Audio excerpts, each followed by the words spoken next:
Und Herren, es ist wieder Dienstagabend, es ist 19 Uhr und ja, Sie sind an Ihren Bildschirmen und in der richtigen Veranstaltung. Das ist entscheidend. Man hört, sieht und streamt sich. Man freut sich, wenn man dienstags nette, freundliche Fachleute treffen kann, virtuell, aber auch den einen oder anderen vielleicht real. Sie sind wahrscheinlich alle schon, wie wir auch, ein bisschen in Weihnachtsstimmung und haben entsprechend uns darauf eingestimmt, mit unserem heutigen Gast ein paar Dinge näher zu beleuchten.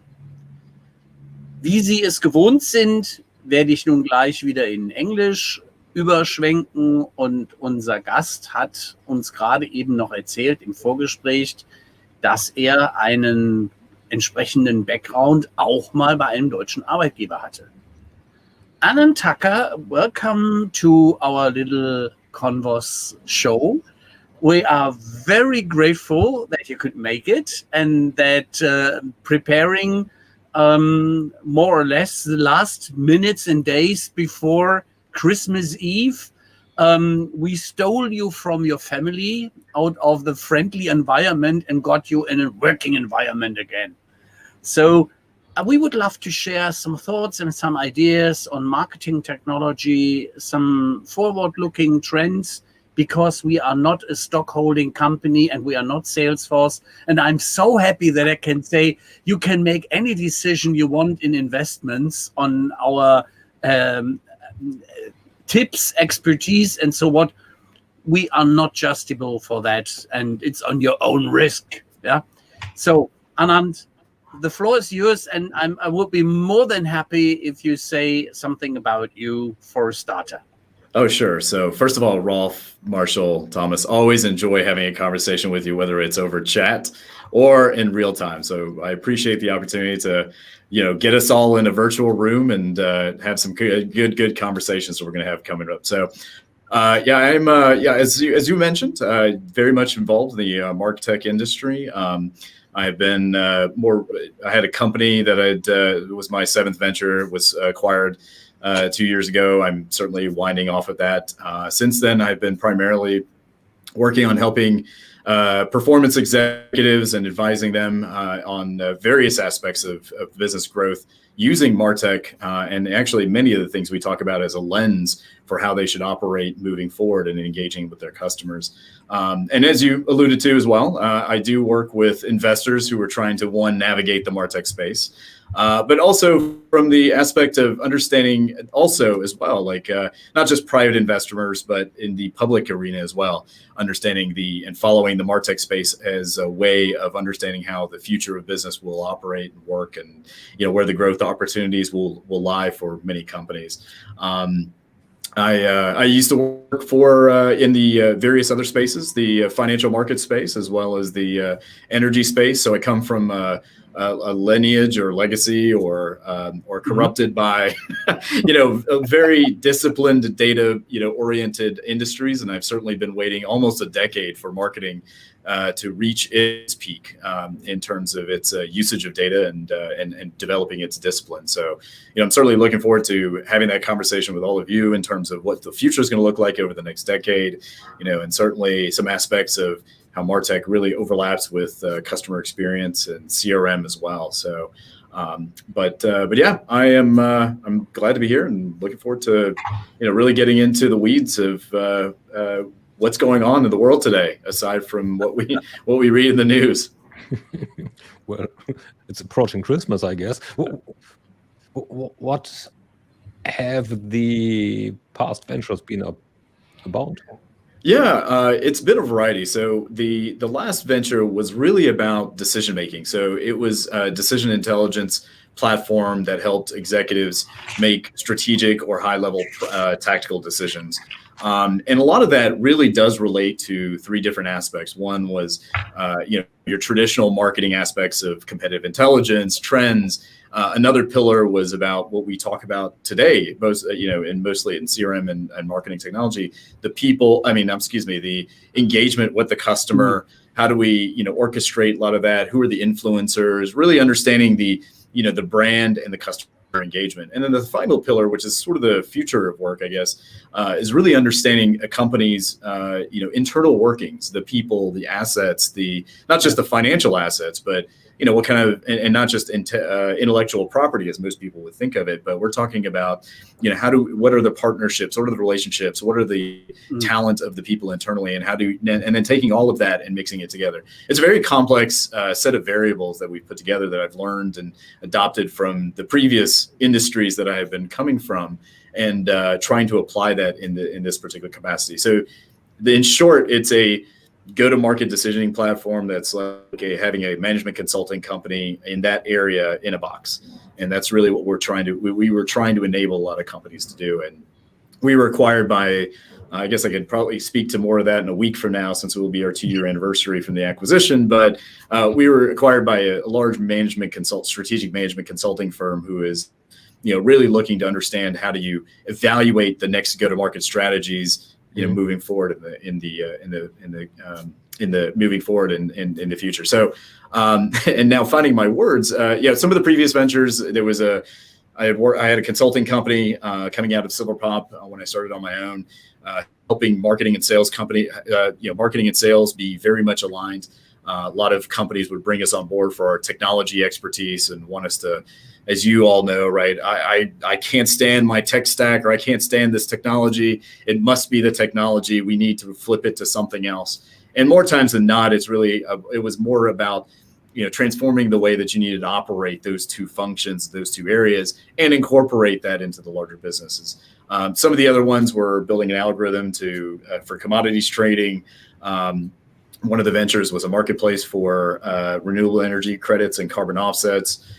There was this really terrible failure of trying to build create an outline and have it, develop a PowerPoint presentation. I dove into real estate side of things in terms of developing a platform for real estate agents to use planning and zoning documents, as they started to now publish them publicly, and help them try to figure out what the next hotspots are. So if you could imagine, if there's a planning and zoning document for, I would say mall, but I guess that's not as much of an asset, but let's say some, very attractive development, then maybe the residential areas around it are going to be future hotspots. So that was one that we had worked on. So it's been a variety of things. And then of course, one of my first ventures was an entrepreneurial venture, trying to take, back in the client server days where we didn't have the cloud.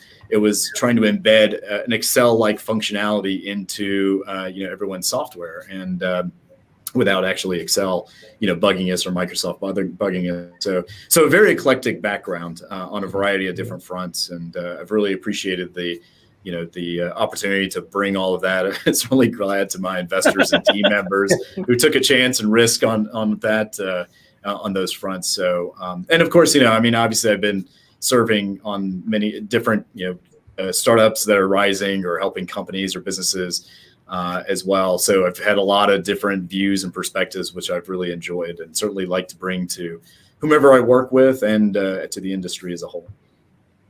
So basically, a couple of lifetimes within half a lifetime, or even less.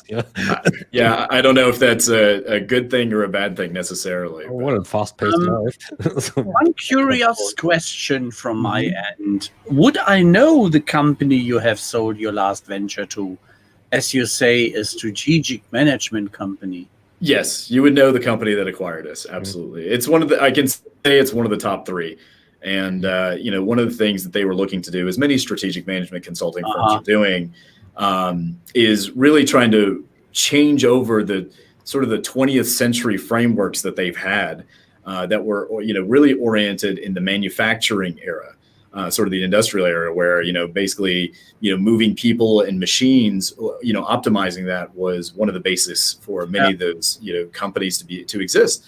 But now we live in a digital world, right? Many of the value creation is done incredibly, is different, and To some would say that the tail is wagging the dog in terms of, customers and consumers really driving what companies should be doing, how they should be doing that. No surprise, of course, but how do you plan your go-to-market strategies in that capacity is very different from we produce a product that we think is something valuable in the market, go to market with it.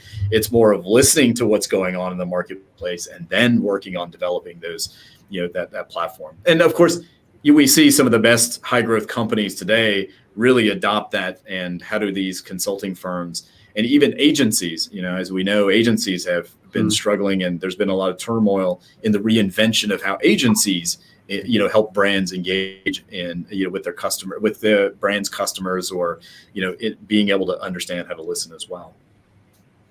I was just placing the question of curiosity because, as you will recall from the newspapers, that one of the consulting companies, which is not for me any longer in the top 3 arenas, Ernst & Young, has its little hurdles with the financial environment, such as Wirecard.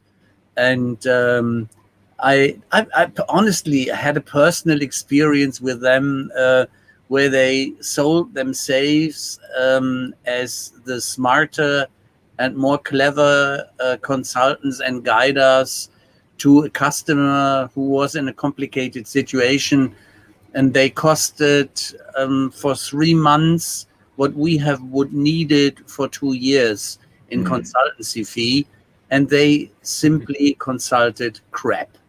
And this is a bit making me nervous because mid-sized organizations do need fair partners. And what I believe is that with the knowledge what you have sold, there is a flexibility in a lot of directions, such as what I found very thrilling, not knowing if your product or solution did something in that way, that these days, for instance, product marketing managers do have a big challenge in analyzing what customers want, do sentimental analysis, and then creating product of the capabilities the organization can deliver. And if you do this by human beings, a staff of 150 people in Procter & Gamble is swinging and singing around, not creating anything useful. But since they had a certain solution software, they had their stuff together, they had their product flyers together and all that. And it's more than content management. It's smart analysis, and I found this very thrilling. Yeah, this is the change in terms of there's so many directions we could take with this, right? One of the factors that comes into play is everyone's been outward focused, but now we need to start thinking inward in terms of how we operate as a company. And Ralph, as you alluded to, right, there's a lot of people who are doing a lot of things, but is that activity translating into actual progress? And it's a challenging effort nonetheless. You have to applaud many of the executives of these companies. It's not easy to be able to keep everyone fed and certainly be able to produce results. So one of the factors that's coming into play, and of course I talk about this in the martech space, and I think we speak of this in CRM and customer experience as well, is the need for better collaboration and higher productivity. And we're not talking about trying to we're not only talking about trying to hire the right people. That's certainly a factor, or enhancing someone's capacity or capability because the onus is on them. It's really being able to collectively work together, and that's part of the sort of the next generation of companies who are better at their utility in terms of the people that they have at their disposal. So tools are certainly one big factor in all of this, but it's more of what I tell people, and it's a phrase I always use and always hear, is that technology only reflects the people behind them, or the people, data, and process behind them. The technology is usually the last part of a lot of this, as we all know, right? All you're nodding your heads. It's something we all know, but yet we always look for, technology as an answer. So even with what was acquired, what we had sold, it was a lot of still training the executives on better decision making, helping train teams, helping train executives on how to reorganize, perhaps, or have a mission or a process or approach on how they reorganize their teams to be more supportive of a data-driven and instinctual capacity for making decisions. So there's a lot of play in that, but I think this is the one of the 2020 predictions I had, plus 2021 predictions, which is, hey, you know what, productivity, we know this, right? We learned about this from COVID, was productivity and collaboration. Now we're having to do it digitally, which has accelerated a lot of the transformations, as we know. But that's certainly, one of the biggest factors is how do we respond, to these? It's not just agility; it's how we work together to solve that, those opportunities as well. One other thing, and I'll mention this. There was in the news, I think less than a week ago. I can't recall the day. Adweek actually had sent out an email saying that Coca-Cola had done a couple of things. Right, one, they chopped a lot of their research and development on various flavors because they just can't sustain having that long tail of R&D to produce the next big soft drink or next big beverage or refreshment. But they also said, look, we're putting all of our agencies up on the block, and we want to reevaluate the way that since we're reevaluating the way that we're going to market, we want to hear from you how you are going to sort of help us make that happen, whether we're right or wrong. And we're seeing that kind of trend across the board with a lot of companies, not just with agencies, with these strategic management or consulting firms as well. We're seeing agencies and consulting firms go after each other. So one little secret I guess I will give is that I can give is, as we were, in talks of being acquired, we had several suitors, and at some point we actually had someone I was talking to once a week wanting to bring us on board. Once everybody was sitting at the table, it was agencies and consulting companies really going after a lot of the same business, which is, how do we really understand the customer? And then how do we navigate the companies or our clients to move forward, and the go-to-market strategies moving forward. So, everybody's trying to reinvent. So we have to figure out a way to make that work. And I think one of the ways is really looking inward about how capable we are to reacting to the marketplace. Consulting and agency businesses are converging to some extent, which is an interesting observation, because they initially were more looking into their differences, right? And now they are recognizing that they are not that different.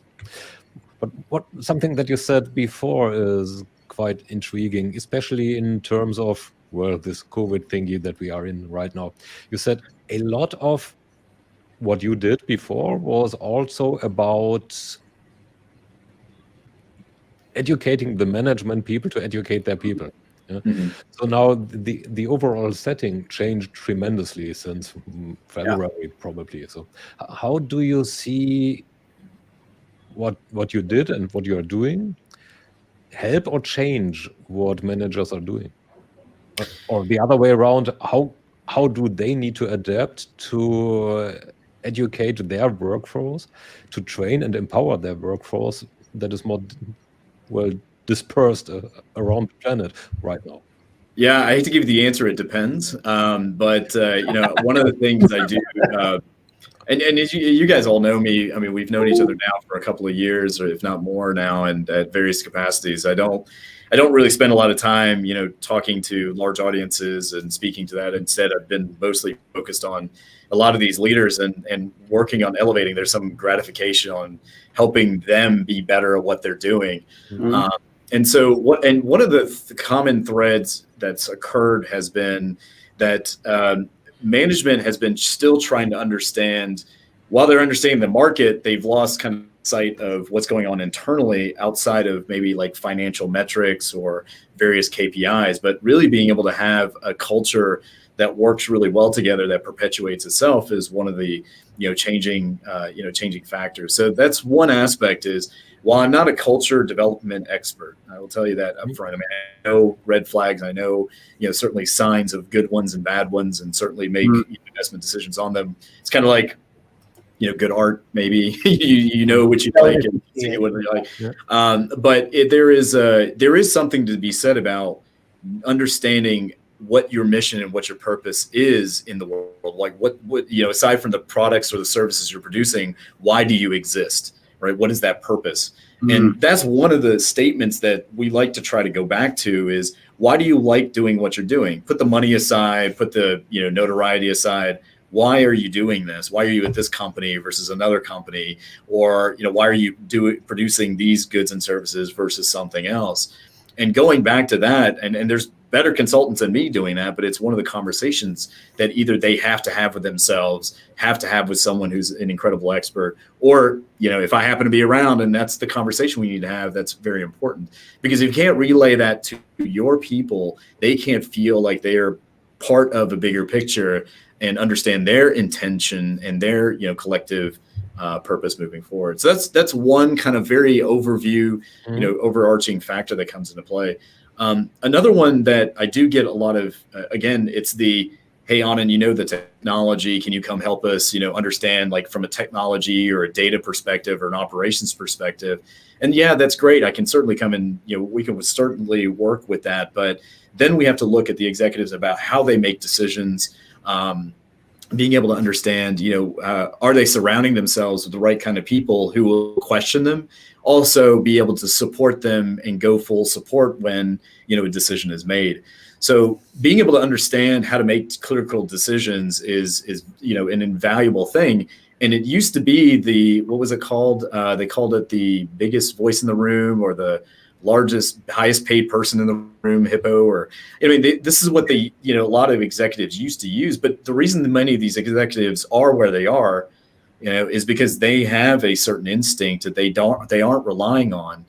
And being able to couple that with now a data-driven version of that is a very challenging thing to do. And there's very few people who can really advise or be able to support someone to do that. Because a lot of times, even with our own platform, the platform provided options that you could do, you can get out of in 3 months versus say 9 months with a larger consulting organization. But still, like, our job has been with executives to say, understand why those decisions or the options have been, given to you, so that you can make better decisions on whether you should choose that or not. So I'm very big, particularly in the next, decade, is we're talking about AI, we're talking about data, we're talking about productivity, we're talking about being able to leverage, the collective communities and so media and social media and other digital channels, but really sometimes being able to understand yourself and understand where your gaps and weaknesses are as important as bringing the instinct and the data together. And that's something that has been another common thread. Now I'll throw a third one if that's okay. That I do that is a recurring thing as well, and I don't necessarily, again, it's the, hey, Anand, the technology, can you come help us, understand, like, the technology. You are getting quoted by yourself, Anand. I know, I'm talking to myself now. Sorry about that. Wow. I don't know how that happened. Yeah, Interesting. You're your own best audience. I think that's an incredibly dangerous thing, is to have me in a room talking to myself. But Welcome to my world. Yes. So we see a lot of what we're seeing in terms of a lot of executives. One of the times I always start with a lot of chief revenue, chief growth, and marketing officers is they are working on how to build, the best strong brand related to a market or a TAM that they're going after. But I think one of the things they tend to miss is, how do you develop relationships to collectively work together with other companies as well. So what we're seeing is sort of this ego to empathy kind of move. And we're not talking about, hey, not only we're talking about just, let's stop talking about ourselves as a company and start talking about you as a consumer or the market, or being more, less tone deaf to what's going on in the world, but also who are the partners that you can work with to help you grow. And this has been a challenge for many early stage startups who are growing. They hit a glass ceiling because they're not developing those relationships. Some of the most powerful and most highest growth companies, say, like, such as Salesforce, or perhaps some of these other organizations, HubSpot, they're incredibly good at managing their partner program partners, not just via just having a program and, being able to delineate, referrals and whatnot. But how do you leverage that collective part? How are they a part of the family in a sense? How are they an extension of who you are? And then, I think that is forgotten a lot is, we can't own the world, but we can certainly, work with others in terms of, solving the world's problems or solving those world's challenges collectively with other people. We know our strengths, which is back to knowing yourself, and then also being able to understand who are the other people that can help us, along that particular journey, or who are the other people that can help our clients along that journey. And this is also part of, Thomas, this is another reinvention of what's going to happen with agencies and consultancies. Is there's a talk about being a partner with a client, but the reality is, how are you actually being a partner to a client or a customer? And that's a very different, kind of relationship that requires a little bit of loyalty, a lot more trust, and certainly something and some compromise to a degree to say that we're interested in the relationship, not just the next, payout. But with that, we are easily in business and pricing models, which we can go into, but which probably would not lead us anywhere. And granted, this is all harder to, it's easier to said than done. Absolutely, and each situation is always different, and everyone needs to consider that. And that's why it's important to really, truly, spend time really understanding who you are, your team, what they're good at, how can you reorient them, and don't really focus so much on the tools and solving. They're not going to be magic bullets or silver bullets, in terms of solving real problems. It's going to be, understanding yourselves, and then you can win 1,000 battles. And I'm doing a terrible Sun Tzu, kind of paraphrasing in all of this, but it's very genuine in how that approach is taken. Yeah, but speaking of understanding yourself, I'm still trying to get my head around the idea of 7 ventures and then all of the advisory work you do. I mean, we all want to make a difference in the work that we do with companies, but you seem to have gone a little bit further. Where do you get the drive to do this? Where does the energy come from, man? I think I am getting a little tired. To be honest, the energy is really the excitement of being able to see that there's a problem you can solve. I don't know if you ever have one of those epiphanies. Not that I had 7 of them. Trust me, they weren't all successful. They weren't all wildly successful or anything. I mean, most of my ventures usually were acquired by partners, so that's why I'm big on partners. And a lot of times I wasn't doing a lot of marketing myself because we were focused mostly on our customers, and that's just merely how I operate. But or that's my kind of culture and how we operate. We love doing that. But it's really Marshall, it's really about the problems that we're solving and being able to navigate other people through them. That's the exciting part. I think almost every one of the ventures that we were working on were decision making, aiding in better decision making, and it was for the other people's benefit in some capacity or another. And yes, there were some times we would use our own platform for our own benefit, but it was really primarily to help others make those better decisions, or at least sort out options and narrow options down based on those constraints or opportunities that give them the best number of options to look at. So that's, and even personally, when I do advise, it's really about helping someone make not only just better decisions, but also avoiding bad decisions. I think I've probably, in terms of returns on investment with investors, there's probably almost a good chunk of, unspoken parts where I've helped people avoid certain, decisions on various investments, or helping executives not use the out of the box playbook. Literally off on one little tangent, which is the last 12 months, speaking of COVID, some of the people came out of the woodwork that I used to work with, and now they're executives at large companies or public companies, and they were trying to go through COVID. And one of the things that was interesting to me was almost each one of these conversations were, hey, we're working with a firm, and they're advising us or, consulting us on thinking that COVID, before it became a pandemic, was like the 2008 crisis. And this was nothing like, even back then, it wasn't even like the 2008 crisis. Mm-hmm. So even just being able to have a phone call with someone and saying, listen, I don't, maybe there's some similarities in that, but this is not the same as, as that playbook that you're about to get, that someone's going to put out for you, that's dusting off, and they're going to hand you for you to go execute on. So even the stop, pause, think, and consider, an alternative option based on variety of experiences is a thing. But also, obviously they trust me. Otherwise they wouldn't ask me to come and, sit in on these, meetings or these level conversations, or even, even certainly have, stop and think about that. But again, a lot of these things are not about me. It's really being able to help other people. And that's where the energy and drive comes from, Marshall. I just love it. I just enjoy it. And I think that if people can climb over my back and, find success is incredibly gratifying. No doubt. Which sector gives you the most thrill and fun? That's easy. This martech sector is just incredibly powerful. And I know it's an obvious statement, but one of the things that I love about the reason I was in the energy space was there was an interesting idea of the network effect of things. Being in the financial markets arena, I used to trade since I was 14, and I used to think that, if you were to quantify human behavior in the real world, right, not just in a small experimental capacity, the financial markets were a pretty good indicator. Yeah. And then when I got my first taste of marketing or digital marketing, working with, I was actually at Siemens at the time, had a CMO who let me kind of say, change the website up and be more solutions focused in terms of we asked questions about what you were looking for rather than a list of services and products and services that we had.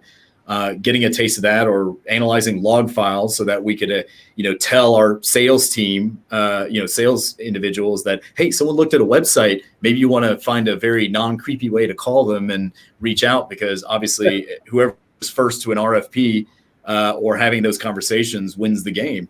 That was like 15 years ago.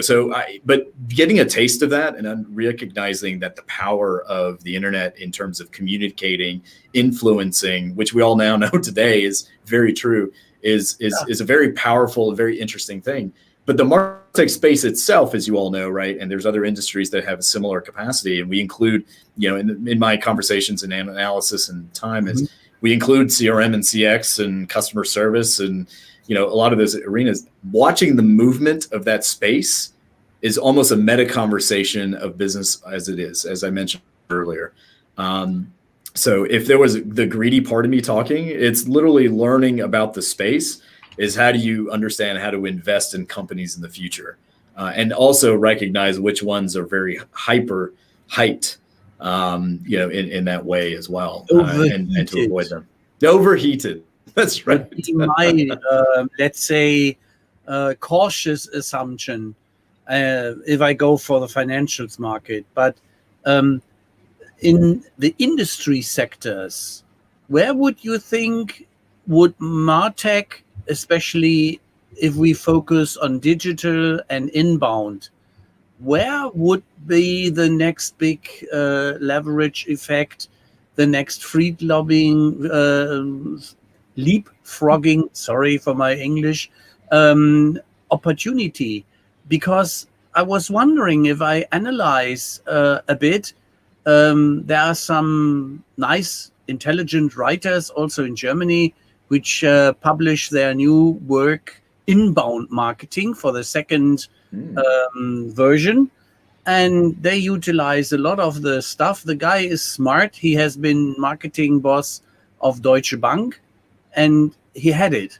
And so he went with his wife to make a small shop, such as he used Eloqua, HubSpot, and some other products, and did exactly what he found was useful. Going back to the question, which industry? Is it healthcare? Is it machinery? Is it, where would martech give an extra kick? Yeah, it's been high tech. So let's say we move on from that, right? So, but we're going to see a lot of changes in, I also had actually even conversed that politics, even though it's not necessarily an industry, it's, it is in a sense, but and we're seeing that play out as well. But let's just move, let's put those aside for a moment. We're seeing a lot. I think that the next leverage will be certainly healthcare. We're going to certainly see a lot of that. I'd love to see, a changeover in the energy industry in the space. We're seeing a lot of that from the sectors. The financial, arena is changing over, particularly with digital currency and being able to allow, the next generation of people to make investments and trades. Certainly Bitcoin has, certainly played a factor in that. I guess cybersecurity is always something I'm keeping an eye on, but that's also interesting. Another aspect, and it's probably me being I'm very personally interested in, is the gaming industry. So we're talking about online gaming industry is huge. If I remember some statistics, it was $148 billion industry, and maybe that was a couple of years ago, and it was more than most of the sports industries combined. But online sports. Mm-hmm. Bigger than Hollywood. They have their European Championships, their Olympic Games in electronics. And the next question which comes up, if we are in playing, one of my bridge mentors was very much in the early 2000 years and said, Ralph, you won't believe it, but if you want to have a good benchmark how smart marketing works, look at the porn industry. They know it all. They know it all. Yeah? They know everything about everybody. They do, and it's obviously a strange, kind of topic to bring up in these conversations, but really, they have generally been in the forefront of a lot of things. Yeah. Well, I'm sorry. It starts with the same letter, P, like politics, and then if I see the behaviors of some politicians, we can continue in gaming and the other topic. So the gaming is, certainly a safer medium ground, right? Where you really can talk about, we're talking about producing massive games or massive engagements of people at all levels, right? You don't have to be a geek to enjoy gaming. You can be a very, just a regular individual. You got kids who want who want to buy, some virtual tool or virtual clothing or virtual type of I forgot what the thing is called now. I can't believe it. And they want to buy with real money virtual stuff to be able to decorate or be able to get a leg up on someone else in a particular game. Right, exactly. Farm and do some stuff there. Yeah. Mm-hmm. That's right. So it's an interesting sector now, whether it's probably more complex than marketing, but one of the interesting things about it, and even though you mentioned the porn industry to a degree, it is, you choose the games you end up playing, and there's such a variety of them, and there is an inherent understanding of a customer or a person about how they play games. And pardon me, but there's something about Shakespeare or somebody who said that you can best learn human behavior by the games we play. And it's very true. And that's part of the reason we had this version one of gamification, applied into business, not done incredibly well, but I think we're going to see another, avenue of that come in as, we see the next generation into the workforce. And if most of digital is going to remain, if there's still going to be a hybrid approach and still a significant sector of the workforce and people who are engaging with each other through some level of gaming or some entertainment online, then we're going to see a good good changeover in that capacity. It'll be interesting there as well. So I saw a complete industry popping up as on one of the world commercial summits which have taken place in Frankfurt. They were discussing very focused the soccer gaming industry, combining with the gaming industry, such as that you had your real championships on electronic devices, such as they have smelled that we will have COVID. Because these discussions were in last year, September, October, they were very vivid.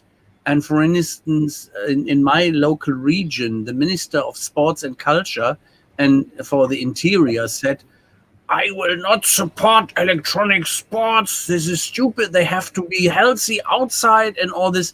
But it's very fascinating that you really have soccer games, soccer championships on not only on FIFA, like the sports game from whosoever it is, which you play on different devices, but they are really tough in this. They do bets on this. And it's the difference if you do real betting in the real world or if you have bets in the electronic world. Is it? Why is it Yes. different? It is legal differences. the legal side is a different one, Tom, such as the betting in a lot of let's say locations, Bundesländer is forbidden, whereas some have exceptions. And in the electronic arena, it's more open till now. They are more flexible. Yeah. Well, you set up your company on Bahamas and then there you are. But yeah, well, you don't have to go for the Bahamas. You go to Schleswig-Holstein and open up a casino. Yeah, and you get a scooter to make hyper to do the advertorials. Yeah, well, that is honestly crazy, but it's very interesting to see how people are behaving and to make some reflections on how they will behave in other areas. Yeah. So I'd love to know, like, as you guys all spend a lot of time, particularly the customer experience and really the engagement, the true like line of engagement. What do you all see in terms of the change in ways post COVID that people are engaging with each other, right? And I'm not talking about just brands and consumers. I'm talking about like people who are working together, maybe in some some aspect to say solve a problem, land a deal, be able to like what are some of the things that are happening that's changing how people are having experiences with each other, that's creating new customer experiences in a more collective fashion. Yeah, well, the first problem there is the idea of post-COVID. We haven't gotten there yet. And it seems that businesses are still trying to navigate that and figure out the best way. I don't think that there is any settled method yet.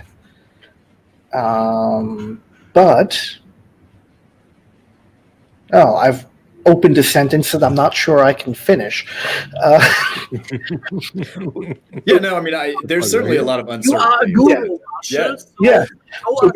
Yeah. It has become a lot more personal.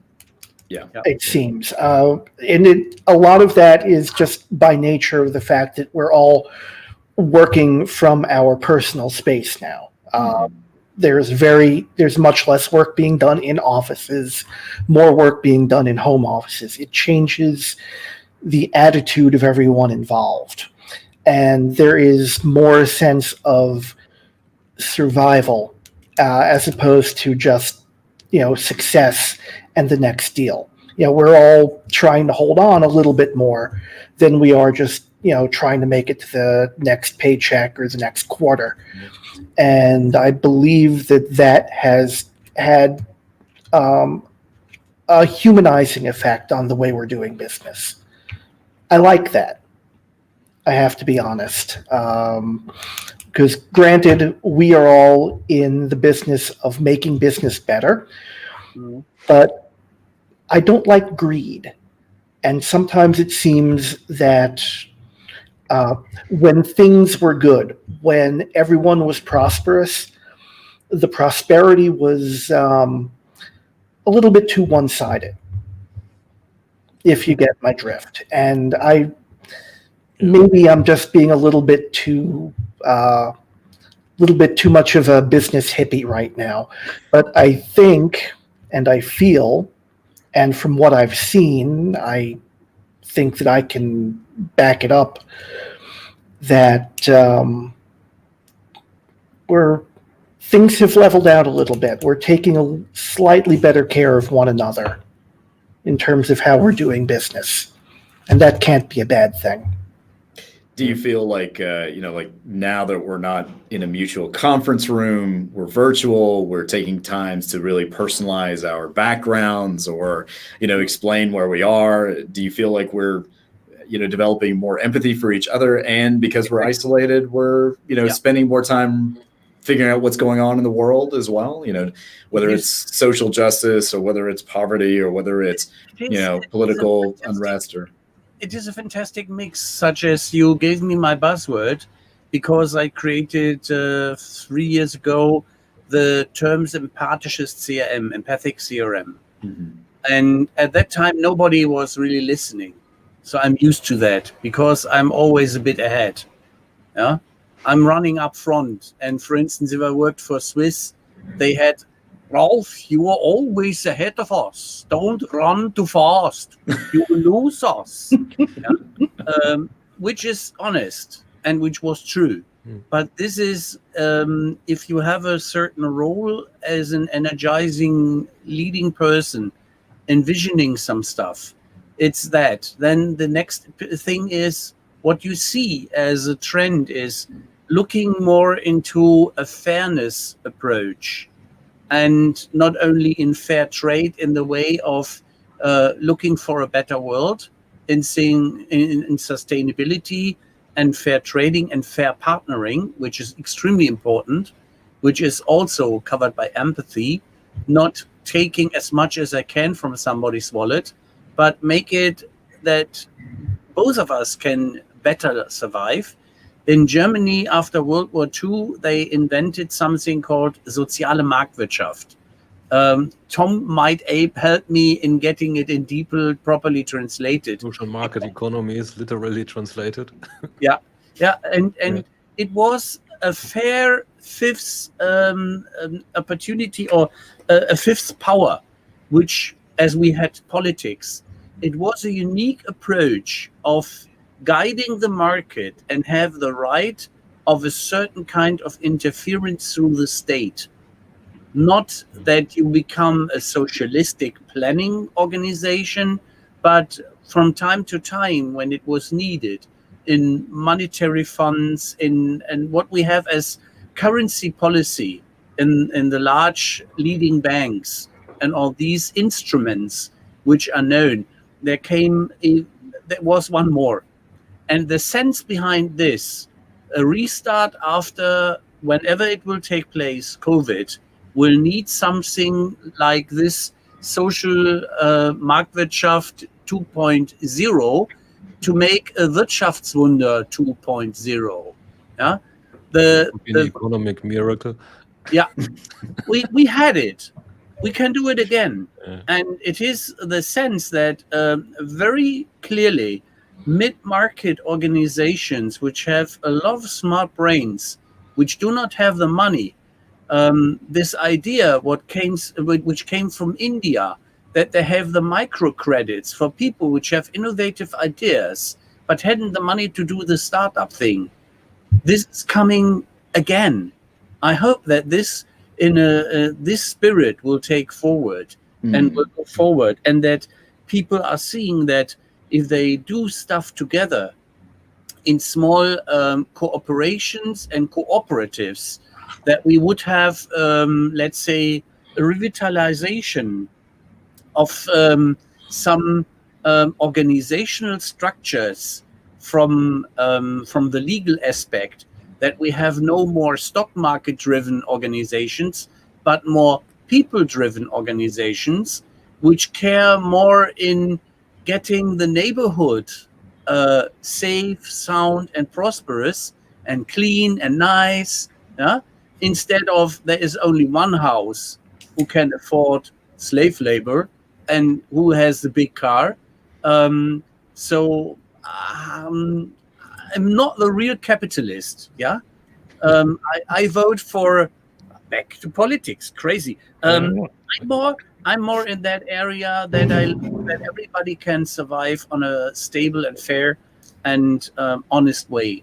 And I would say the SMAC abbreviation, which was social, mobile, analytics, and cloud, comes now to social selling, because from the kitchen chair to the customer is the new device handling.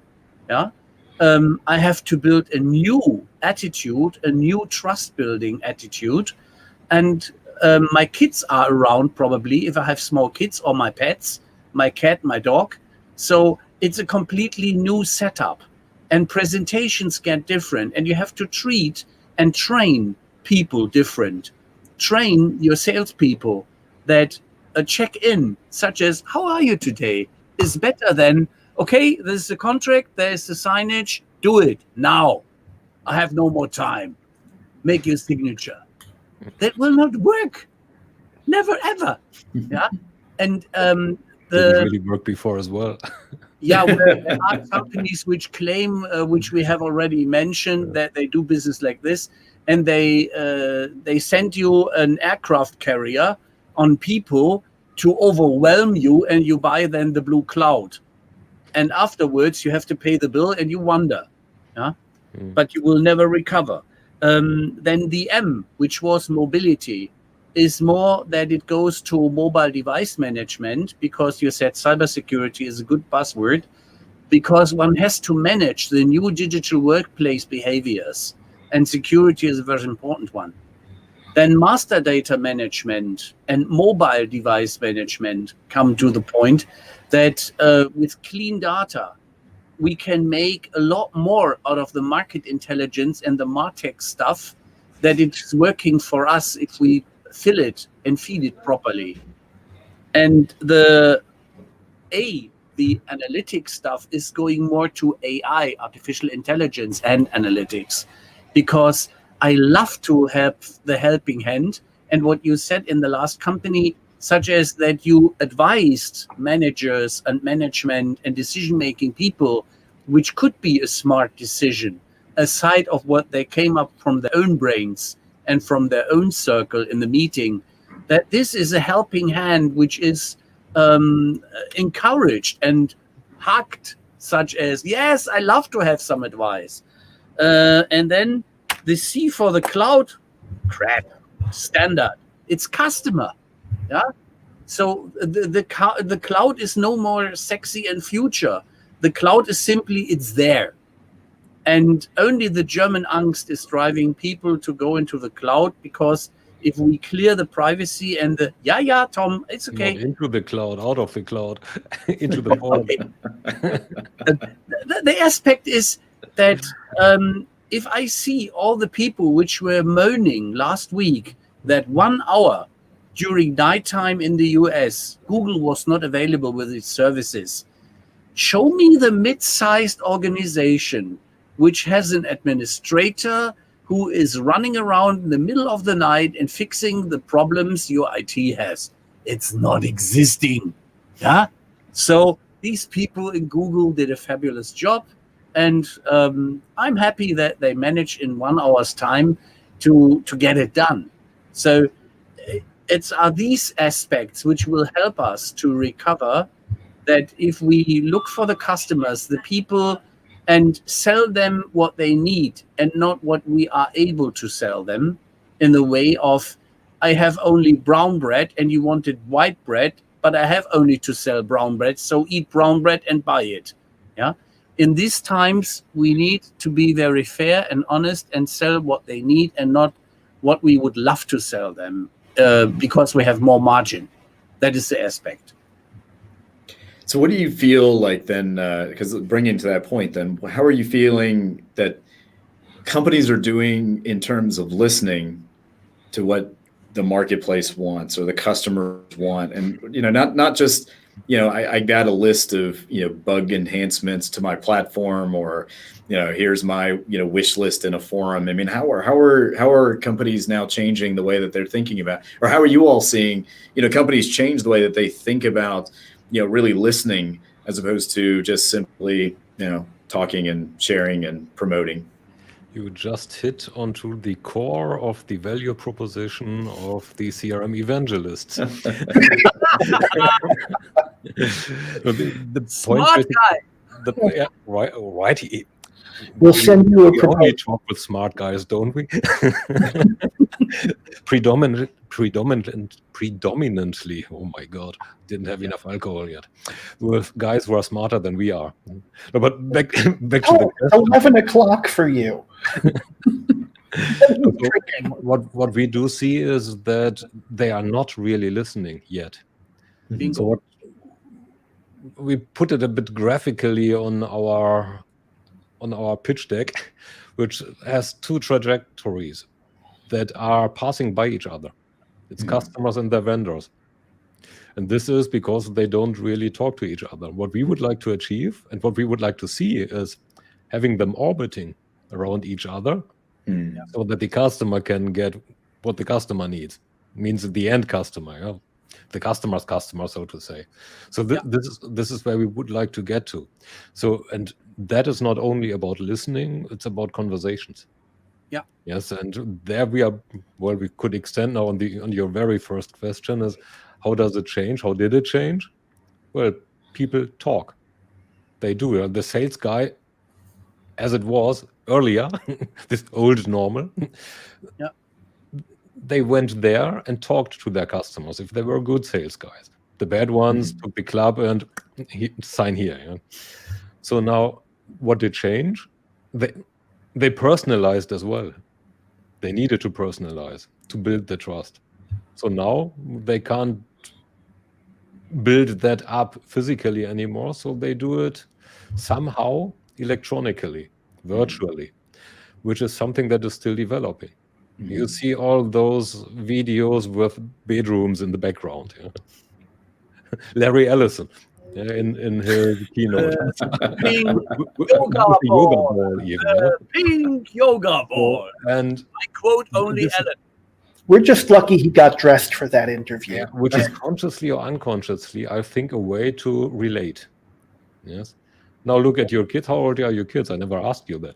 But mine are between 11 and 14. Yeah? So they are used to communicating electronically.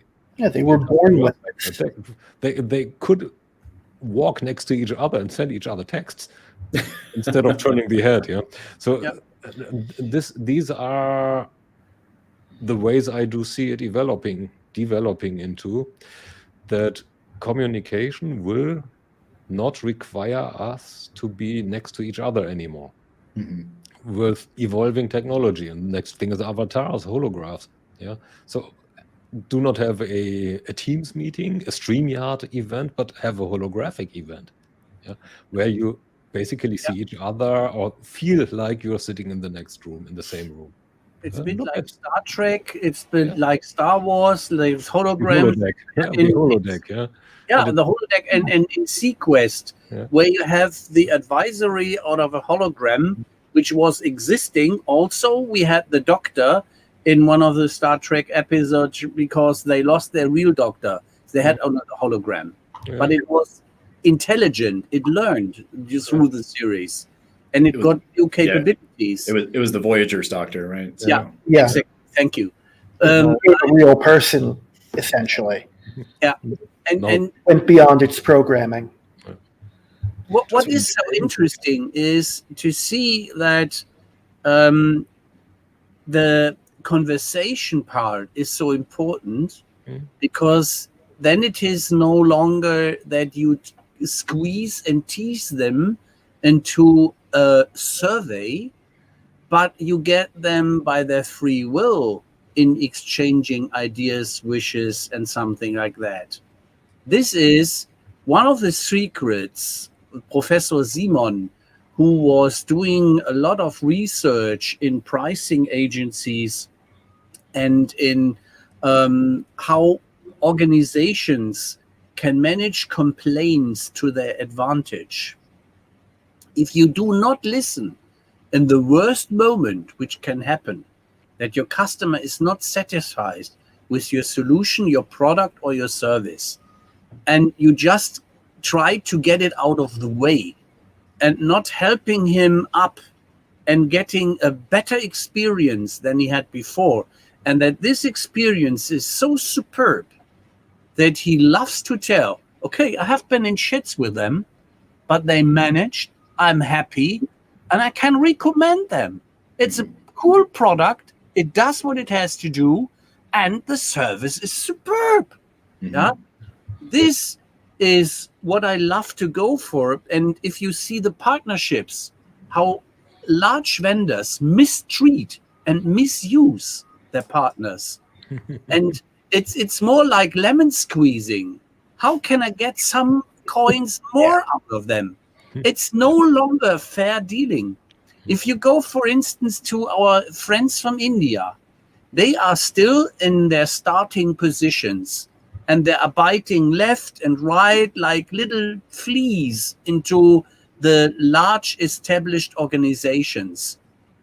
But the interesting part is, if you go to smaller business partners of them, they feel properly treated, they feel encouraged to do some more stuff, they are supported, they have human support and not only a voice in a robotic queuing line. Yeah, this is important. This is important in these days, in these moments, and in the near future for the next 12 months. Trust me. Now, as the hour is approaching Yeah, fast, okay. we have got 3 lengthy answers for this one question. One is missing, Anand. So what's your answer to your own question? I see this as I'm always interested in different everyone's different perspectives, because I incorporate them into conversations or discussions I have. One of the things that I always struggle with is, we feel we have data, therefore we know the customer better, is one of the biggest gaps that I'm still seeing with many organizations, right? There was this confidence of, we have all these, before we didn't have data, it was, we have we have a number of salespeople with a Rolodex, right? Let's just talk about from a B2B perspective. Or we hired the right agency and they're covering the entire channels. Now, as brands are starting to own their own customer data and their own information, right? And I know we don't have a lot of time to talk about CDPs, but this is part of the reason I was very inspired by the idea of, either, CDPs or Customer 360 or whatever notion of a company owning their own data rather than forking it off to someone else to exercise on those channels. There's still this gap between, okay, well, I have this data. This should enable me to understand customers better. That's not happening. Why is that not happening? And part of it is training, certainly, in terms of how you should market, how you should sell, perhaps how you should develop better partnerships. But I'm also seeing that one of the reasons we see this gap is that we are not really taking advantage of the most and basic marketing function that, Rolf, you kind of alluded to this, right, is the word of mouth. The question I get is, okay, yes, ideally, we'd love to know more about the customer, but we have limited resources and we have these incredible growth expectations, whether it's from our customers, whether it's from shareholders, whether it's from, our own team, whatever, external forces that are at play in terms of, pushing harder.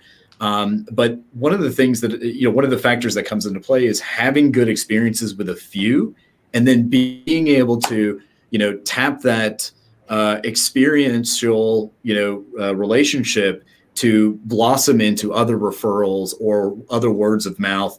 That's what a brand is today, right? A brand is a set of experiences, and there's experience. It's not just the experience itself. It's the nature of the community of people who have that shared same sentiment about those experiences. And, obviously we can talk about the most prolific one, which is Apple.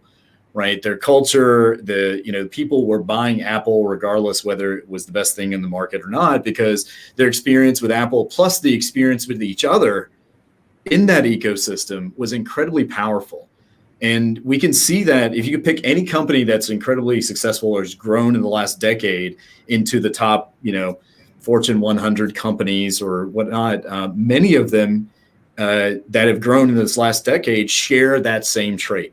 They have all have incredible experiences, whether it's with the customer or their partners. They have leveraged, or they have tapped that potential into greater growth in that capacity. It's not just what tool they used, what kind of data they had.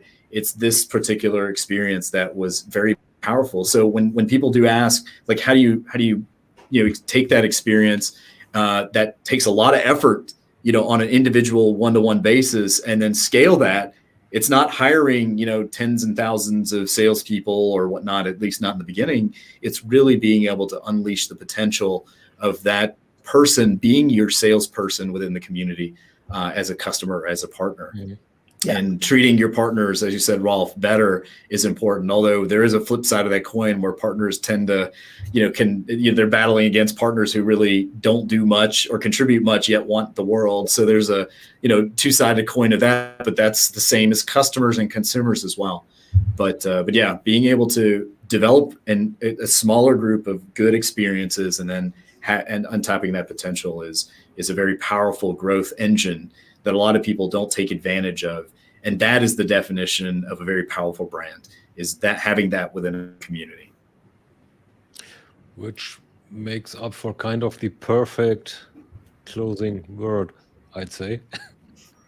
Although I had loved to dig deeper into ecosystems and ecosystems of ecosystems, micro ecosystems and the likes, but that would easily take another 2 hours. That would be another session. Yeah. To which you are cordially invited. And she can always have you back. Yeah, absolutely. Check your calendar and make a suggestion. Yeah. So from this angle, I'd really like and love to say thanks for coming, yeah. It's my pleasure. Yes. Yeah. Well, I hope for another one. Camera. Up.